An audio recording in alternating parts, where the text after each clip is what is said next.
Hello everyone, कैसे हैं आप सब। आज आपका स्वागत करता हूं मैं एक नई सीरीज़ और पहली सीरीज़ जो कि एनसीईआरटी की सीरीज़ है। और हम क्लास 6 की एनसीईआरटी से स्टार्ट कर रहे हैं। हमारा पहला चैप्टर होगा अर्थ इन द सोलर सिस्टम, और हम जियोग्राफी से स्टार्ट करने जा रहे हैं। The earth in the solar system.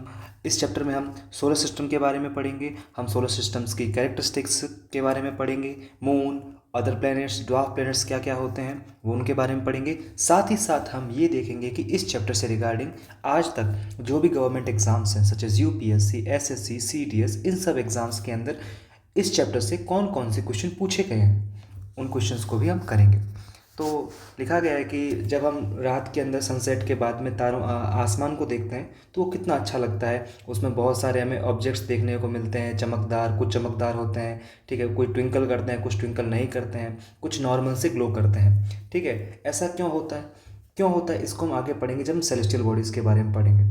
तो इसमें सबसे पहले हम पढ़ते हैं कि जितने भी ब्राइट ऑब्जेक्ट्स हम देखते हैं उनमें हम मून को भी देखते हैं। मून जिसे हम चंद्रमा बोलते हैं, ये कई प्रकार के शेप्स दिखाता है, कई प्रकार की पोजीशंस के अंदर हमें देखने को मिलता है।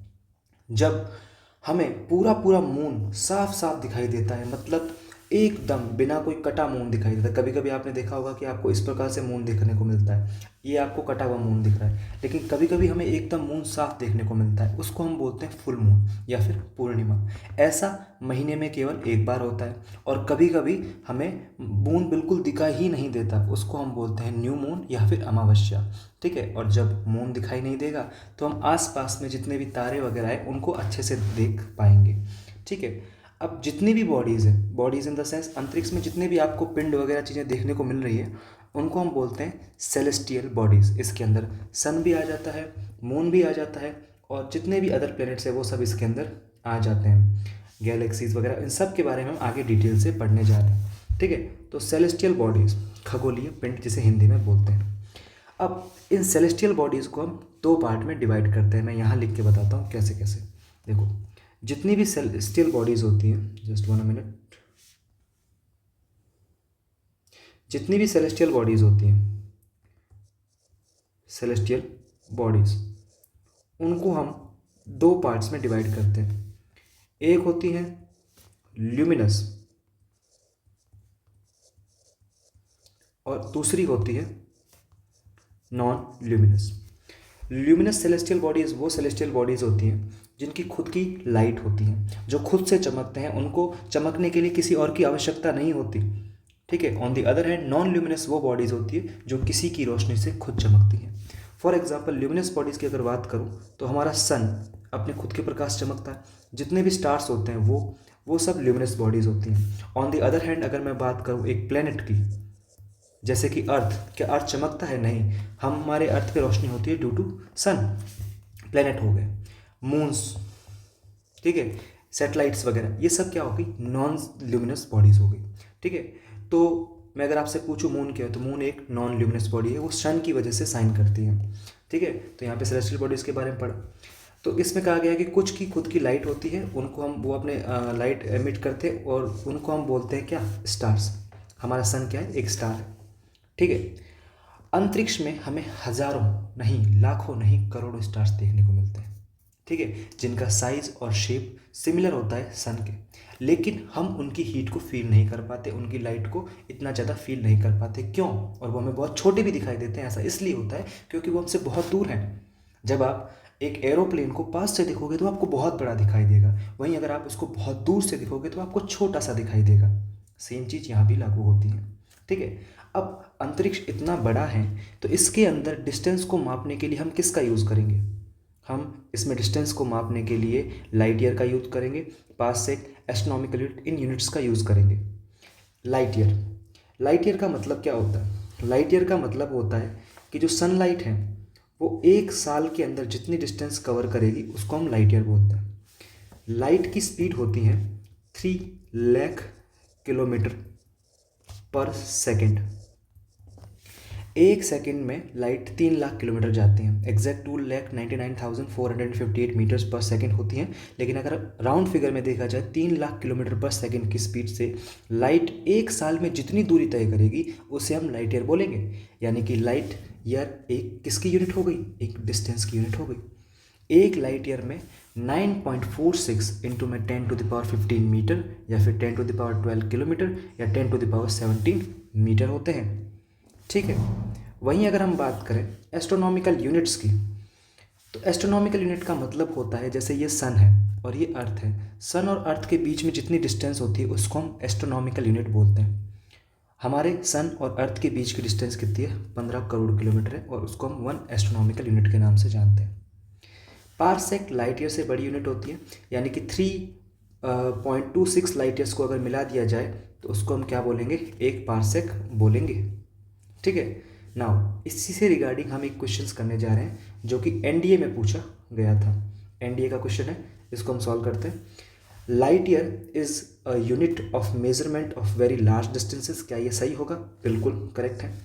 Light year is a unit of measurement of very large time interval, क्या मैंने कहीं आपको बोला कि लाइट ईयर से टाइम मापते हैं, तो ये गलत हो गया। Light year is a unit of intensity of light, क्या मैंने ये बोला, नहीं बोला, इसको भी हम गलत कर देते। तो इसका आंसर क्या होगा, 1 ओनली। ये एनडीए का सवाल है और इसी के रिगार्डिंग, लाइट ईयर से रिगार्डिंग कई एग्जाम्स में क्वेश्चन आए हैं, जैसे कि एसएससी के सीपीओ का पेपर हो गया, सीएचएसएल के क्वेश्चंस हो गए, उनमें भी आपको ये वाला क्वेश्चन सेम टू सेम देखने को मिल जाएगा। ठीक है, इसलिए हमें पीवाईक्यू को साथ में लेकर चलना है। ठीक है, आगे बढ़ते हैं। इसमें हमने एक चीज़ पढ़ी थी, नो मून और फुल मून, उसके बारे में हम पढ़ते हैं। देखो, ये है सन, ठीक है, ये है अर्थ, सन से लाइट आ रही है कंटिन्यूसली। ठीक है, अब मून अगर, ये देखो मैं यहाँ लिख देता हूँ सन, यहाँ पे मैं लिख देता हूँ अर्थ। मून अगर अर्थ के इस साइड में दिखे आपको, तो इसकी वजह से क्या, इस साइड होने की वजह से क्या होगा, इसके ऊपर भी सनलाइट पूरी पूरी गिरेगी और मून आपको चमकता हुआ दिखाई देगा, और इसी के वजह से हमें यहाँ मून पूरा पूरा दिखाई देगा और इसे हम बोलते हैं फुल मून। यहाँ पे देखिए, ये सन है, लाइट आ रही है, मून के ऊपर पूरी पूरी लाइट गिर रही है, इसलिए मून हमें चमकता हुआ दिखाई दे रहा है, फुल मून बोलते हैं। धीरे धीरे मून ऐसे गया तो फिर मून मतलब हल्का सा मतलब दिख रहा है, फिर कम हुआ, आधा हुआ, और करते करते मून पूरा ही गायब हो गया। ऐसा क्यों हुआ, क्योंकि देखो अगर हम मून को इस प्रकार से तोड़ के देखें, ऐसे कि यहाँ से सनलाइट आ रही है, ठीक है, तो एक साइड तो पूरा चमकेगा, ये साइड नहीं चमकेगी। यहीं पे सेम चीज़ हो रही है कि एक साइड तो पूरा का पूरा अंधेरा हो गया, एक साइड पूरी पूरी लाइट आ रही है। ठीक है, तो इसको हम बोलते हैं न्यू मून या नो मून, और इस कंडीशन में हमें मून बिल्कुल ही दिखाई नहीं देता। ठीक है, आगे बढ़ते हैं। आपने रात में बहुत सारे तारों को देखा होगा, है कि नहीं, और वो उन ऑब्जेक्ट्स के अंदर आपने देखा होगा कि उनके बीच में बहुत ज़्यादा डिस्टेंस है। यहाँ पे वही एरोप्लेन वाला एग्जांपल जो मैंने बताया वो लिखा हुआ है। रात में जब हम देखते हैं तारों को, तो हम देखते हैं कि तारे कई प्रकार के पैटर्न्स को फॉर्म करते हैं।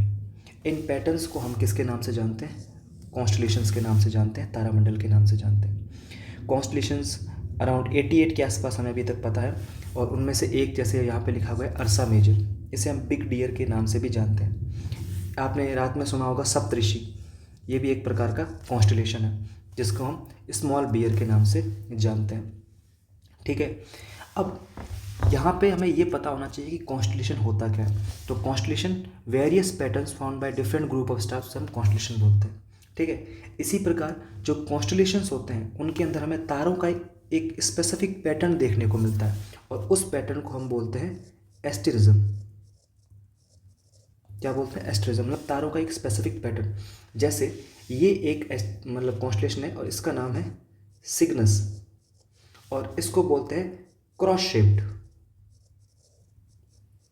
ठीक है, ये देखो, एक ये, तो ये क्रॉस शेप्ड है, इसे हम सिग्नस कॉन्स्टलेशन के नाम से जानते हैं। ये जो कॉन्स्टलेशन है इसका नाम है कैसियोपिया। ठीक है, कैसियोपिया। ठीक है, और ये डब्ल्यू शेप का होता है। ठीक है, ये है ओरियन कॉन्स्टलेशन, इसको हम द हंटर के नाम से भी जानते हैं, और आप देख सकते हैं हंटर जैसा भी लग रहा है।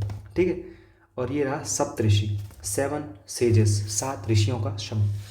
अब सप्तऋषि का यूज़ करके ध्रुव तारा, जिसके बारे में हमने सुना था पोल स्टार, उसको हम देख सकते हैं। सप्तऋषि के आगे वाले 2 तारों को मिला के अगर सीधी लाइन खींची जाए तो वो सीधा ध्रुव तारे की तरफ पॉइंट करेगा। अब पोल स्टार हमेशा एक ही जगह पे होता है, इसकी पोजीशन हमेशा फिक्स होती है, और इसको हम सप्तऋषि की हेल्प से लोकेट कर सकते हैं।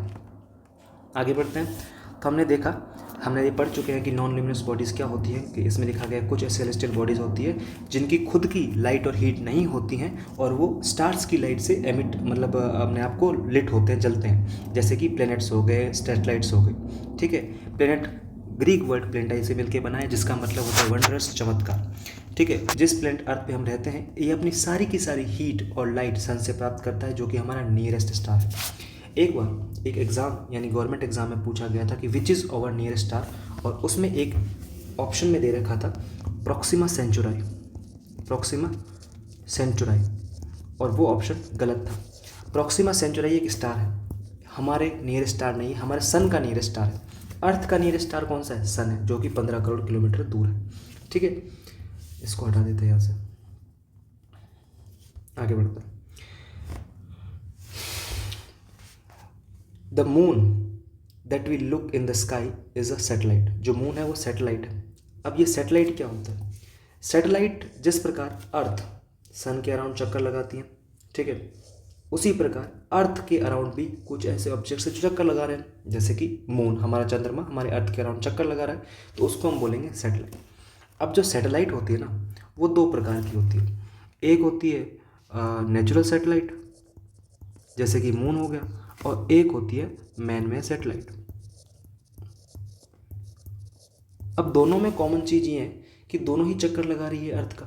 ठीक है, लेकिन नेचुरल सैटेलाइट्स वो होती है जैसे कि जो मतलब नेचुरल प्रोसेस से बनी है जैसे कि मून हो गया, ठीक है, फोबोस, डीमोस जो कि मार्स के सैटेलाइट है वो हो गए। ठीक है, तो उनको हम बोलते हैं नेचुरल सैटेलाइट्स।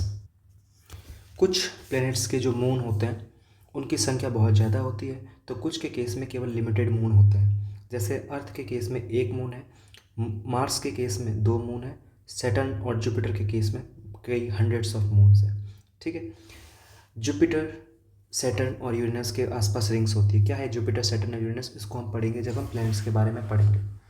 हमारा सोलर सिस्टम, हमारा सौर मंडल, सोलर सिस्टम के अंदर सन जो कि इसके सेंटर में है, 8 प्लैनेट्स हैं और सैटेलाइट्स हैं, इन सबको मिला के हम क्या बोलते हैं? सोलर सिस्टम बोलते हैं। इसके अंदर एस्टेरॉइड्स भी आते हैं, मीटेरॉइड्स भी आते हैं, जिनके बारे में हम आगे पढ़ेंगे। ठीक है, आगे बढ़ते हैं। तो हमने यहाँ पढ़ा सोलर सिस्टम के बारे में। इस इमेज को छोड़ के मैं आपको एक इमेज डाल के यहाँ पे बनाता हूँ, एक मिनट रुकना।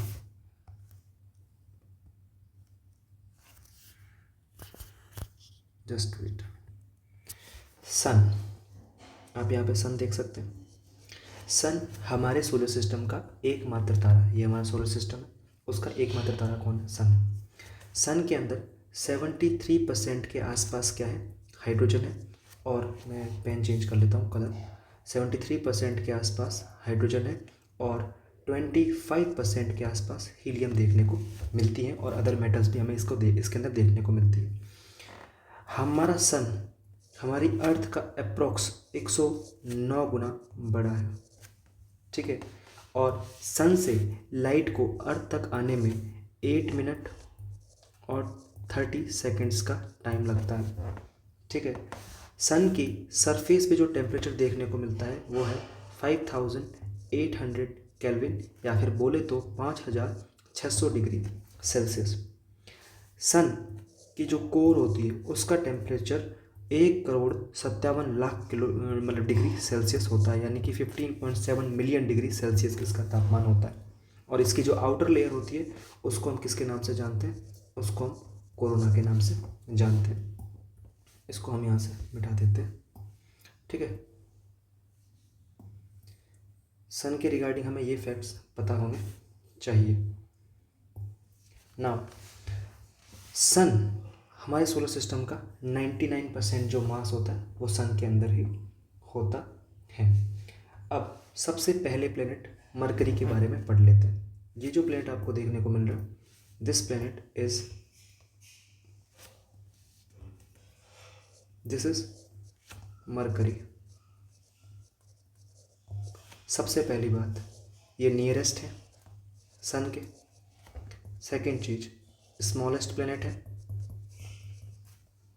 इसका डायामीटर 4900 किलोमीटर के आसपास इसका डायामीटर देखने को मिलता है। इसके आसपास हमें कोई भी सैटेलाइट देखने को नहीं मिलती, यानी कि ये प्लेनेट विद नो सैटेलाइट है। खुद इतना छोटा है कि क्या ये सैटेलाइट होल्ड करेगा। ठीक है, अब दो चीज़ें होती है, एक होता है रेवोल्यूशन और एक होता है रोटेशन। अगर हम मरकरी की बात करें तो इसका जो रेवोल्यूशन टाइम है, रेवोल्यूशन का मतलब होता है कि फॉर एग्जांपल ये सन है, सन के अराउंड चारों तरफ चक्कर लगाना, उसको बोलते हैं revolution. On the other rotation का मतलब होता है जहाँ पे है उसी जगह पे खुद के अराउंड खुद का ही चक्कर लगाना, मतलब खुद के एक्सिस पे चक्कर लगाना, उसको बोलते हैं रोटेशन। तो मरकरी का जो रेवोल्यूशन टाइम है, मतलब सन के अराउंड एक चक्कर लगाने में जो टाइम लेती है वो फास्टेस्ट है, मतलब 88 डेज़ के अंदर एक रेवोल्यूशन कंप्लीट कर लेती है। हमारी अर्थ जो है वो 365 डेज़ लेती है। ठीक है, तो ये चीज़ हमें इसके बारे में पता होनी चाहिए। मरकरी के बाद जो हमारा नेक्स्ट मतलब आएगा, क्या नाम है प्लेनेट, उसका नाम है Venus. Venus is the hottest planet in our solar system. Mercury sun के सबसे पास में है, लेकिन मरकरी सबसे हॉटेस्ट नहीं है। वीनस जो सेकंड नंबर पे है वो सबसे हॉटेस्ट प्लेनेट है इन आवर सोलर सिस्टम। क्यों? क्योंकि इसके ऊपर लार्ज नंबर ऑफ वॉल्केनोज पाए जाते हैं जो इसको हॉट बना देते हैं। हॉट, बहुत हॉट है ये, ठीक है। और इसका जो साइज़ और शेप आप देख रहे हैं वो अर्थ के सिमिलर ही देखने को मिल रहा है, इसलिए हम इसको अर्थ का ट्विन सिस्टर के नाम से भी जानते हैं। अर्थ ट्विन सिस्टर के नाम से इसे हम जानते हैं। अब इसकी खास बात है कि ये क्लॉकवाइज रोटेशन करता है। देखो, रोटेशन दो प्रकार का होता है। रोटेशन दो प्रकार का होता है, एक होता है क्लॉकवाइज, एक होता है एंटी क्लॉकवाइज। घड़ी, ये घड़ी है, घड़ी की दिशा में अगर जा रहा है तो उसको हम बोलेंगे क्लॉकवाइज। अगर घड़ी के ऑपोजिट जा रहा है इस प्रकार से तो उसको हम बोलते हैं एंटी क्लॉकवाइज। वीनस है वो क्या करता है, वीनस जो है ये क्लॉकवाइज रोटेट करता है। बाकी सभी प्लैनेट्स एंटी क्लॉकवाइज करते हैं एक्सेप्ट यूरेनस, जिसको हम आगे पढ़ेंगे। वीनस को हिंदी में क्या बोलते हैं, यार वीनस को हिंदी में क्या बोलते हैं नहीं पता, छोड़ो उसको। शुक्र, शुक्र, ठीक है। मरकरी को बोलते हैं बुध ग्रह, ठीक।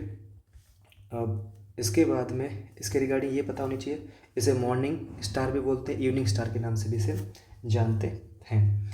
नाउ आगे बढ़ते हैं अर्थ के बारे में। अर्थ के बारे में क्या जानना है? अर्थ ब्लू प्लेनेट कहलाता है, अर्थ एंटी क्लॉकवाइज रोटेट करता है, अर्थ के ऊपर हम सब रहते हैं, अर्थ के अंदर एटमॉस्फेयर है।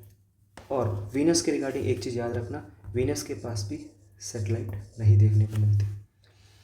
आगे बढ़ते हैं। अर्थ ब्लू प्लेनेट है, 70% इसके ऊपर वाटर पाया जाता है, ठीक है। और इसका एकमात्र सैटेलाइट है जो कि मून है। अब अगर हम बात करें मार्स की, तो ये रहा मार्स, ये अर्थ से छोटा होता है।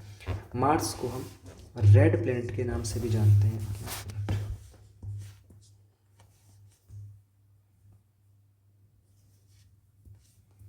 मार्स को हम रेड प्लेनेट के नाम से भी जानते हैं। क्यों? क्योंकि हम इसकी जो सॉइल होती है वो हमें रेड दिखाई देती है, इसके ऊपर फेरस ऑक्साइड पाया जाता है। इसके जो मून्स हैं वो दो हैं, एक का नाम है फोबोस और दूसरा है डीमोस, ठीक है। और मार्स के रिगार्डिंग आपको ये पता होना चाहिए कि इसके ऊपर एक बहुत बड़ा माउंटेन है, जो कि बहुत मतलब बड़ा इन द सेंस कि ये माउंट एवरेस्ट से भी 2-3 गुना बड़ा है। इसका नाम है ओलंपस मोन्स, ठीक है। ये चीज़ पता होनी चाहिए हमें। अब प्लैनेट्स को बेसिकली हम दो कैटेगरीज में डिवाइड कर सकते हैं। आप एक चीज़ नोट करेंगे कि ये जो प्लैनेट्स हैं, ये वाले जो प्लैनेट्स हैं, ये आपको बहुत ही छोटे छोटे दिखाई दे रहे होंगे, ठीक है, बहुत ही छोटे शेप में दिखाई दे रहे होंगे। ऑन दी अदर हैंड ये प्लैनेट आपको बहुत ही बड़ी साइज़ में दिखाई दे रहे हैं, ठीक है। ये जो प्लैनेट्स होते हैं कौन कौन से, ये वाले प्लैनेट, इनको हम बोलते हैं रॉक, रॉक से बने होते हैं ये प्लैनेट, और ये वाले बने होते हैं गैसेस से, ठीक है। इनको हम बोलते हैं टेरेस्ट्रियल प्लैनेट्स, इनको हम बोलते हैं जोवियन प्लैनेट्स। इनको भी हम दो कैटेगरीज में डिवाइड करते हैं। ये जो दो हैं इनको हम बोलते हैं गैस जाइंट, क्योंकि ये बहुत गैसेस से मिलके बने हुए हैं। और ये जो दो हैं इनको हम बोलते हैं आइस जाइंट, क्योंकि ये आइस से मिलके बने हुए हैं। अब हम जुपिटर के बारे में पढ़ लेते हैं, जुपिटर क्या क्या कहना चाहता है हमें, ठीक है। तो just wait a minute,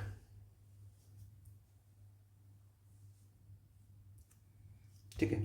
Jupiter के रिगार्डिंग अब हम पढ़ने जा रहे हैं।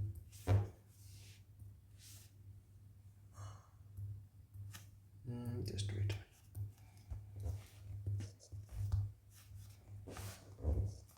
जुपिटर, हिंदी में इसको बोलते हैं Brihaspati. This is the largest planet in our solar system. ठीक है, और ये मेनली हाइड्रोजन और हीलियम का मिलके बना हुआ है। ये कम्प्लीटली गैस से बना हुआ है, यानी इसके ऊपर आपको सरफेस देखने को नहीं मिलेगी।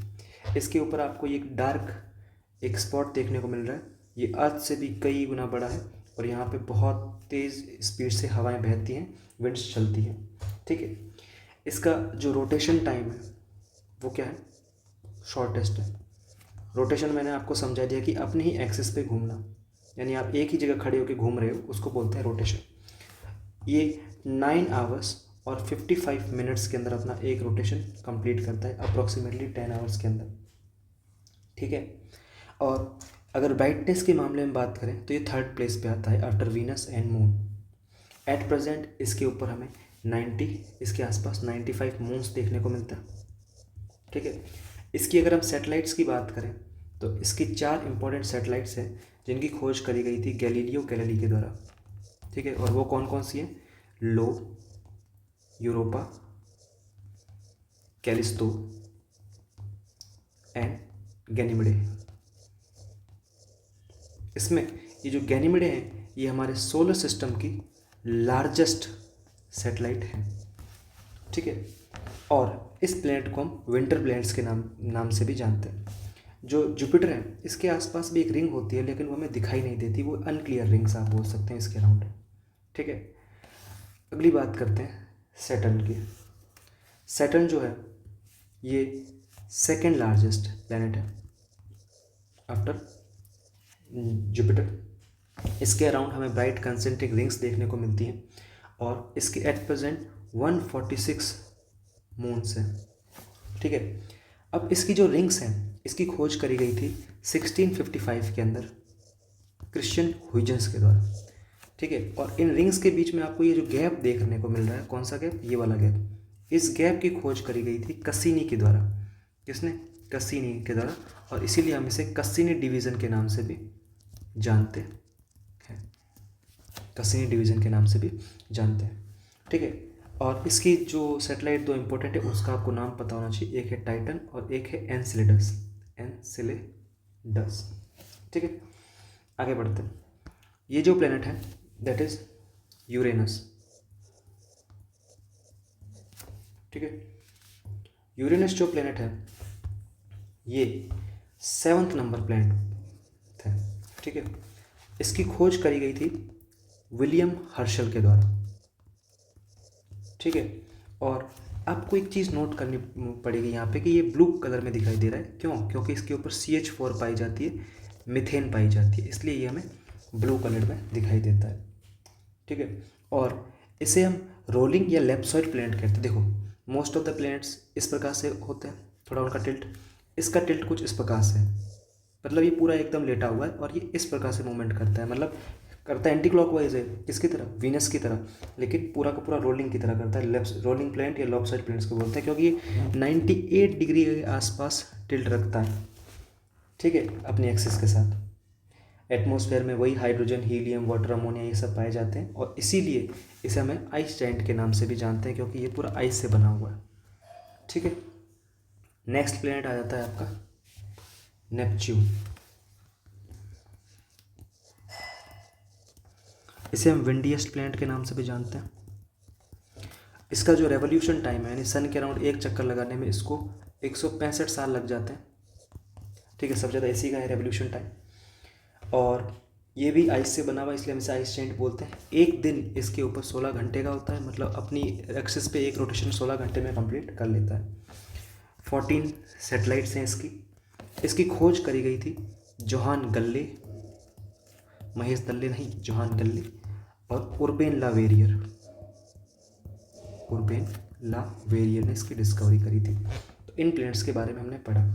अब मैं आपसे अगर पूछूं कि इनके साइज़ की, अगर हम उनको मतलब साइज़ के अनुसार अगर इन्हें हम अरेंज करना चाहें तो उसका क्रम होगा JSUNEVM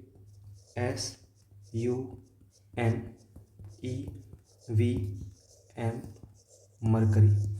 जेसन, ईवीएम, मरकरी, जहाँ पे जे का मतलब Jupiter, Saturn, Uranus, Neptune, earth, Venus, Mars and mercury. ये हो गया इनको क्रम जचाने का। ठीक है, तो लार्जेस्ट प्लैनेट कौन सा? जुपिटर। Smallest planet mercury. ठीक है, अब डेंसिटी की अगर हम बात करें तो जो सबसे ज़्यादा डेंस प्लैनेट है वो है अर्थ। डेंसिटी का मतलब होता है मिनिमम स्पेस के अंदर मैक्सिमम चीज़ों को डाल रखा है। ठीक है, यानी कि अगर इसको हम पानी में डालेंगे अर्थ को तो अर्थ पानी में डूब जाएगी। वहीं अगर हम हाइपोथेटिकल केस लें और नेपच्यून को पानी में डुबाने की कोशिश करें तो ये पानी में तैरेगा, यानी कि इसकी डेंसिटी पानी से भी कम है। तो यानी नेपच्यून जो होता है वो लीस्ट डेंस प्लैनेट है। ठीक है, अब इसके रिगार्डिंग एक क्वेश्चन देख लेते हैं जो यहाँ पे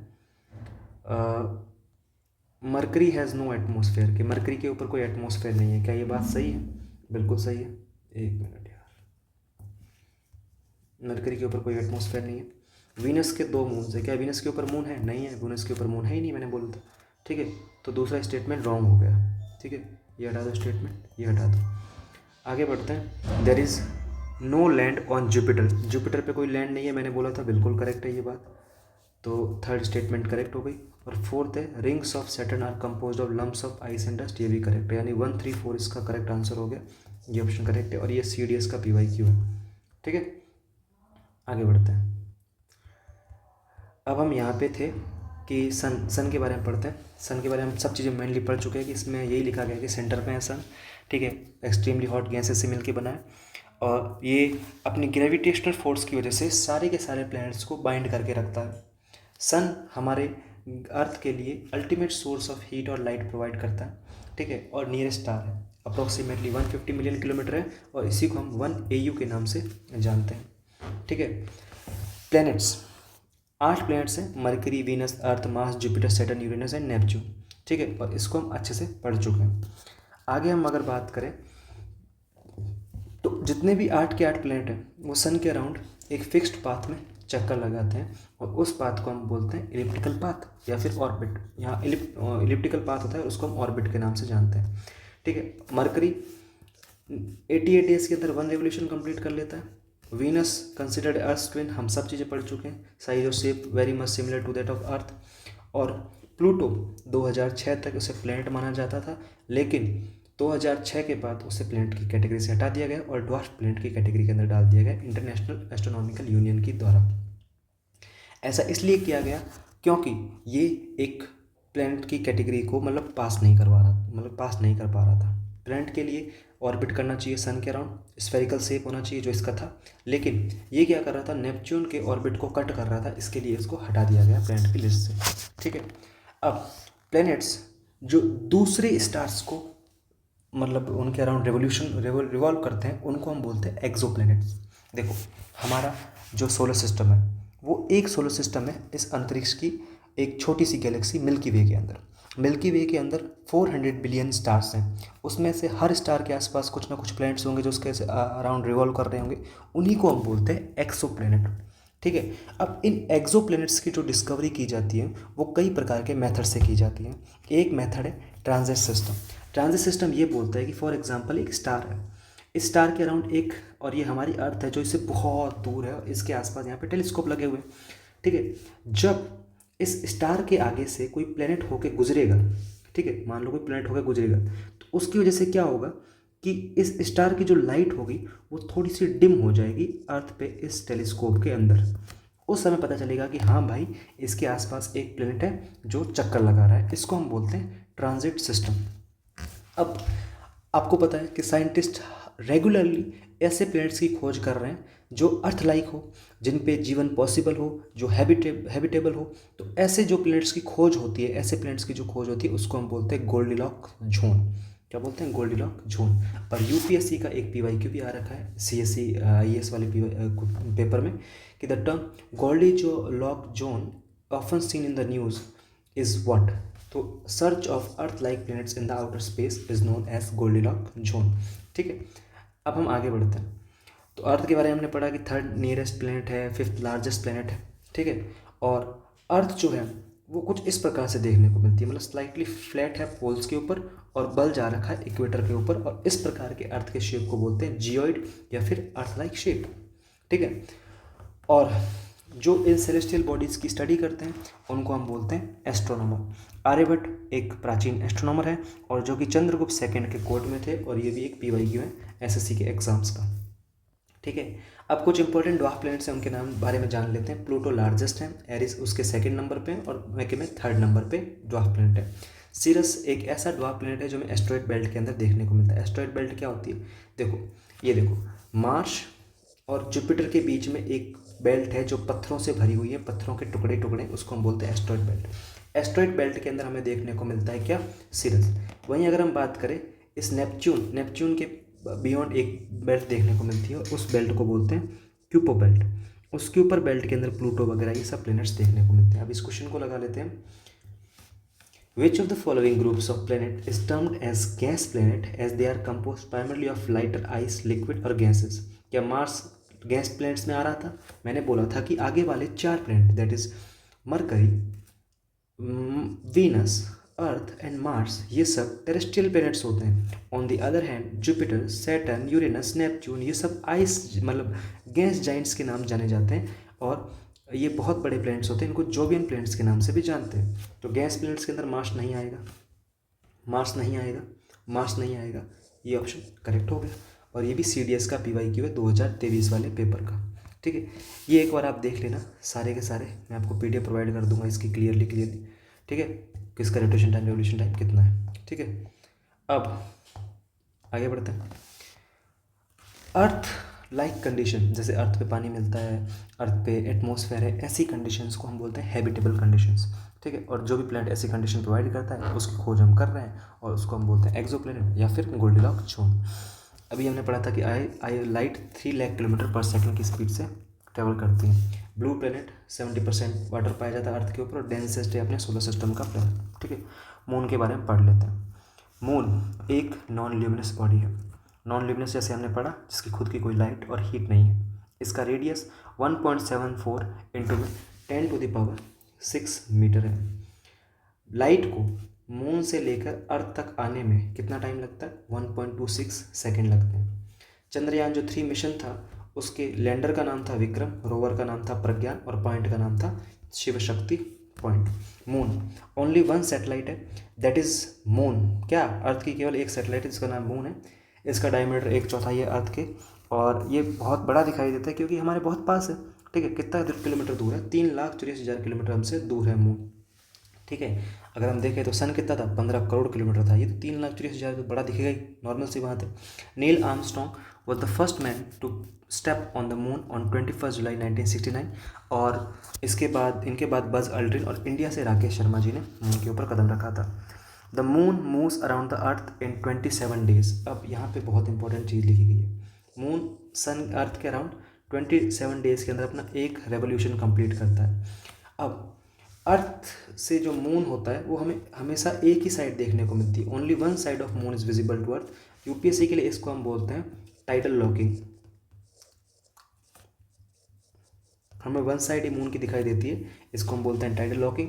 ऐसा इसलिए होता है क्योंकि मून का जो रोटेशन टाइम है और जो रेवोल्यूशन टाइम है वो सेम है। मतलब जितना ये रोटेशन में टाइम लेता है और अपने एक्सिस पे टाइम लेता है वो सेम होने की वजह से हमें इसका केवल एक ही फेज देखने को मिलता है और इसी को हम बोलते हैं टाइडल लॉकिंग। ठीक है, अगर हम मून की ग्रेविटी की बात करें तो अर्थ की ग्रेविटी का 1/6 होती है। ठीक है, आगे बढ़ते हैं। सैटेलाइट्स के बारे में पढ़ चुके हैं, मैन मेड सैटेलाइट और नेचुरल सैटेलाइट्स क्या होती है। और अब हम पढ़ते हैं एस्ट्रॉयड। एस्ट्रॉयड्स वो पत्थर के टुकड़े होते हैं जो सन के अराउंड चारों ओर चक्कर लगाते हैं। यहाँ पे ये बॉडीज़ लिखा गया है। यहाँ पे बॉडीज़ का मतलब होता है बहुत बड़ी बड़ी बॉडीज, टाइनी को छोड़ो, जो move around the sun, these bodies are called asteroid. ये हमें मार्स और जुपिटर के ऑर्बिट के बीच में देखने को मिलते हैं। और कहते हैं कि आज से करोड़ों साल पहले जब प्लैनेट्स बने थे उन्हीं के टुकड़ों से मिलके बने हुए एस्टेरॉइड्स। ठीक है, अब एस्ट्रॉयड जब हम देखते हैं सन के आसपास जाते हैं, इनके पास पीछे में टेल देखने को नहीं मिलती। मीटेरॉयड स्मॉल पीसेस, छोटे छोटे टुकड़े होते हैं रॉक्स के जो सन के अराउंड चक्कर लगाते हैं। ये बड़े थे, एस्ट्रॉयड मीटेरॉयड की तुलना में बड़े होते हैं। सन के अराउंड चक्कर एस्ट्रॉयड भी लगाते हैं और मीटेरॉयड भी लगाते हैं, लेकिन एस्टेरॉयड अर्थ के अंदर नहीं आते। मीटेरॉयड अर्थ के अंदर भी आ जाते हैं, अर्थ के एटमॉस्फेयर के अंदर भी आ जाते हैं। कभी कभी जब मीटियोर अर्थ के पास से गुजरते हैं तो अर्थ के अंदर गिर जाते हैं, और इस प्रोसेस की वजह से हवा का एक फ्रिक्शन कॉज होता है, और उस फ्रिक्शन की वजह से वो जल जाते हैं। इसीलिए हमें एक फ्लैश ऑफ लाइट देखने को मिलती है इनके पीछे, और हम बोलते हैं कि तारा टूट रहा है, लेकिन वो शूटिंग स्टार नहीं होता, वो तारा नहीं टूटता, वो मीटियोरॉइड अंदर आके फ्रिक्शन की वजह से जल गया। ठीक है। और कभी कभी ये मीटियोरॉइड धरती के ऊपर गिर भी जाता है और एक बहुत बड़ा होलो क्रिएट कर लेता है, गड्ढा क्रिएट कर लेता है। अब इन चीज़ों को अलग अलग टर्म से बुलाते हैं। जब एक मीटियोरॉइड सबसे पहले क्या होता है समझ गए, जब एस्ट्रॉइड से टूटकर कोई छोटा टुकड़ा अलग हो जाता है उसे बोलते हैं मीटियोरॉइड। मीटियोर क्या होता है, जब मीटियोरॉइड अर्थ के एटमॉस्फेयर में घुस जाता है उसे बोलते हैं मीटियोर। देखो बाहर है मीटियोरॉइड, अर्थ के एटमॉस्फेयर में घुस गया मीटियोर। अर्थ के एटमॉस्फेयर में तो घुसा, लेकिन धरती पे भी गिर गया, सबकी ऐसी कर दी मान के चलो, तो उसको बोलते हैं मीटियोराइट। मीटियोराइट, ठीक है। अब एक होता है कॉमेट, ये ना आइस के बने होते हैं भैया। किसके बने होते हैं, फ्रोजन होते हैं ये, आइस के बने होते हैं। ठीक है। और ये क्या बोलते हैं, जब सोलर सिस्टम बन रहा था उसके डस्ट, इनके रॉक, गैस, आइस, इन सब से मिलकर ये जो बनता है कॉमेट, जो कचरा बना है वो कॉमेट है। जब कॉमेट चलता है ना तो ये पीछे एक टेल दिखाता है अपने से, हेलीज कॉमेट नाम सुना होगा। ठीक है। ग्लोविंग टेल दिखाता है, उसको बोलते हैं कॉमेट।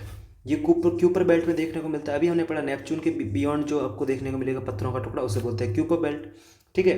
अब कॉमेट और एस्ट्रॉइड को लेके एग्जाम में यूपीएससी का एक PYQ आ रखा है 2011 का प्रीलिम्स का। Asteroids are small rocky rocky rocky भाई रॉकी प्लेनेटॉइड, अरे भाई चल जा यार, अच्छा रॉकी प्लेनेटॉइड है। While comets are frozen gases held together by rocky metallic material. बिल्कुल करेक्ट बात है कि भैया जी ये जो हमारा एस्टेरॉइड है ये तो रॉकी हैं, और जो कॉमेट हैं वो फ्रोजन गैस यानी जमी हुई गैसेस से मिलके बने हैं। तो ये स्टेटमेंट करेक्ट है, पहला स्टेटमेंट करेक्ट, तीसरा हट गया, उड़ा दो इसको। Asteroids are found mostly between orbit of Jupiter and Mars. Correct है, मैंने बोला था कि मार्स और जुपिटर के बीच में आपको एस्ट्रॉइड बेल्ट देखने को मिलेगी। On the other hand comets are found mostly in between Venus and Mercury. क्या मैंने कभी बोला था क्या आपको यहाँ पे कहीं देखने को मिल रहा है क्या? एक मिनट रुकिए जी, क्या आपको वीनस और मरकरी के बीच में कोई कॉमेट देखने को मिल रहा है, कॉमेट की लाइन देखने को मिल रही है? तो आप बोलोगे ना ही जी, नहीं देखने को मिल रही। यही तो चीज़ मैं कहना चाहता हूँ यहाँ पे कि ये स्टेटमेंट रॉन्ग हो गई। अब दूसरा रॉन्ग हटा दो, हटो बाबा हटो बाबा, ये करेक्ट हो गई 1 and 3 only. Comet show a perceptible glowing tail. मैंने बोला था कि कॉमेट टेल दिखाते हैं, ये रही ग्लोइंग टेल, और एस्ट्रॉइड टेल नहीं दिखाते। तो ये यूपीएससी 2011 का प्रीलिम्स का पेपर मतलब क्वेश्चन है। अब यहाँ पे हमें क्या चीज़ हेल्प करेगी, रीडिंग बिटवीन द लाइन्स। जब आपने इमेज को सही तरीके से देखा कि भाई वीनस और मरकरी के बीच में किसी प्रकार का कॉमेट हमें देखने को नहीं मिल रहा, तो आप दूसरी स्टेटमेंट को हटा पाओगे और आप दो ऑप्शन को एलिमिनेट कर पाओगे। अब तीसरा तो करेक्ट है, ये पहले के बारे में आपको पता होना चाहिए और आप इजीली कर लोगे इसको। ठीक है। अब आगे बढ़ते हैं। कभी कभी रात में जब हम आसमान को देखते हैं तो हमें एक वाइट ग्लोइंग पाथ देखने को मिलता है। ये मिलियन ऑफ स्टार से मिलके बना हुआ है और इसको हम बोलते हैं गैलेक्सी। हमारी गैलेक्सी का नाम है मिल्की वे गैलेक्सी। ठीक है। गैलेक्सी अरबों खरबों तारों का एक सिस्टम होता है और क्लाउड्स और गैसेस का एक सिस्टम होता है। ठीक है। जब ये तारे आपस में मिलते हैं बहुत अरबों खरबों, तो उसको हम बोलते हैं गैलेक्सी। ठीक है। इन्हीं खरबों तारों में से कोई एक तारा अपना सूरज है, उसी के आसपास सारे प्लैनेट चक्कर लगा रहे हैं और हम बहुत ही छोटे हैं इस यूनिवर्स के अंदर। और जब अरबों खरबों यानी ट्रिलियंस ऑफ गैलेक्सीज मिलती हैं तो यूनिवर्स बन जाता है। और साइंटिस्ट आज भी इसके बारे में खोज वो चल रही है, बस यही लिखा गया है यहाँ पे। यूपीएससी के रिगार्डिंग ये चीज़ फैक्ट आपको बताना चाहिए कि गैलेक्सीज के टाइप्स क्या क्या होते हैं। एक होती है एलिप्टिकल गैलेक्सीज जो कि कुछ इस प्रकार से दिखती हैं, ध्यान से देखें, ये इलिप्टिकल गैलेक्सी है। एक होती है स्पाइरल गैलेक्सी,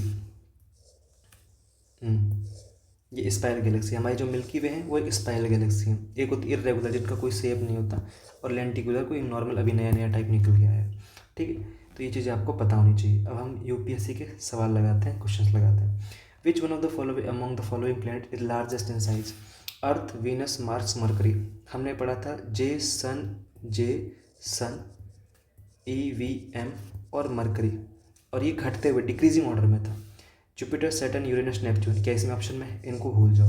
अर्थ, वीनस, मार्स, मरकरी। सबसे बड़ा कौन है? अर्थ। आगे बढ़ो।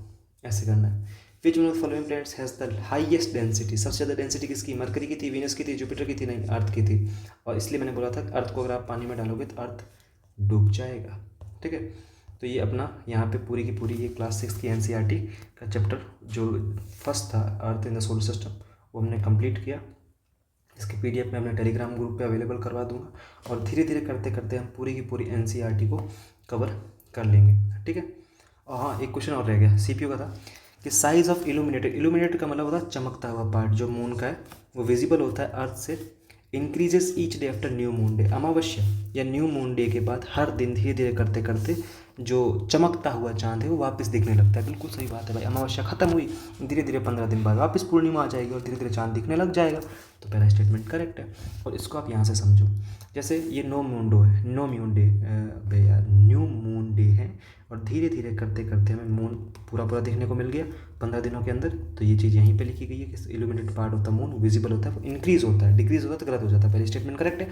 After the full moon day यानी पूर्णिमा के बाद जो सनलिट पार्ट है यानी जो सूरज से चमकता हुआ पार्ट है मून के ऊपर वो विजिबल होता है, जो विजिबल होता है वो डिक्रीज होने लग जाता है साइज के अंदर। बिल्कुल बात सही है कि भाई देखो सूरज की लाइट पड़ रही थी, फुल मून पूरा का पूरा मून दिखाई दे रहा, धीरे धीरे धीरे धीरे मून अब नहीं दिखाई दे रहा तो उसको बोलते हैं new moon.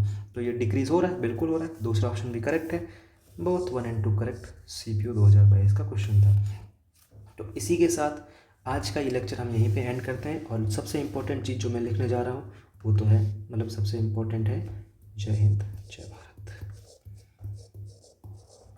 Bye and love you all.